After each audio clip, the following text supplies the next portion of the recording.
অত্যন্ত পরিশ্রম করে আমাদের গাজীপুর সিটি কর্পোরেশনে যে বাজেট তিনি এনেছেন, আমাদের মেয়র মহোদয় এবং সিটি কর্পোরেশনের যে কাউন্সিলর, সেই কাউন্সিলরের মাধ্যমে যে উন্নয়নগুলো করার জন্য তিনি চেষ্টা করছেন, সেই উন্নয়নে দেখা গেছে যে কতিপয় কুচক্রী লোক এসে এখানে বাধাগ্রস্ত করে সেই উন্নয়নকে ব্যাহত করছে। সেই ব্যাহত যাতে না করতে পারে সেজন্য এলাকার উন্নয়নের জন্য লক্ষ লক্ষ মানুষ রাস্তায় নেমে পড়েছে। এই কাজ যাতে আমাদের সুন্দরভাবে করা যায় সেই জন্য এলাকার লোকজন সহ এবং কাউন্সিলরের যা সমর্থন যারা রয়েছেন তারা মাঠে নেমে পড়েছে। অতি সত্তর এই কাজের ফয়সালা করে এই কাজের কন্ট্রাক্টে আমি নিজে এখানে ১ নং ওয়ার্ডের 13টি হেরিংবন রাস্তার কাজ শুরু হয়েছে।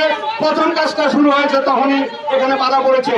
আপনারা সচক্ষে দেখে যান, উত্তরবঙ্গ কর্মকর্তারা রয়েছে, আপনারা সচক্ষে দেখবেন এখানে কি ঘটনা ঘটেছে এবং কতটুকু তার বিল্ডিং এর আশেপাশে যে রাস্তায় বাউন্ডারি কতটুকু ভেঙে প্রতিবেদন দিয়ে এর সুরাহা করবেন। কারণ এই জিনিস নিয়ে আমরা বাকি রাস্তাগুলো বাধাগ্রস্ত হবে এটা চাই না, এটা জনগণ চায় না। জনগণ চায়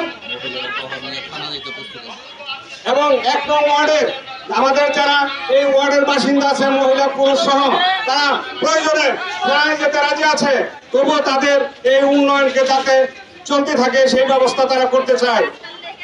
আমি সবাই দৃষ্টি আকর্ষণ করে বলছি, আমাদের ১ নং ওয়ার্ডবাসী এবং ঊর্ধ্বতন কর্মকর্তা যারা রয়েছেন সকলকে বলবো এই বিষয়ে তদন্ত করে সুষ্ঠু সমাধান দেওয়ার জন্য। অতি সত্বর আমাদের এই বিষয়গুলো সমাধান করে বাকি কাজগুলো যাতে সম্পন্ন করতে পারি এই বলে আমি আমার কথা শেষ করছি। জয় বাংলা, জয় বঙ্গবন্ধু, জয় সকলের আসসালামু আলাইকুম। জয় বাংলা, জয় বঙ্গবন্ধু।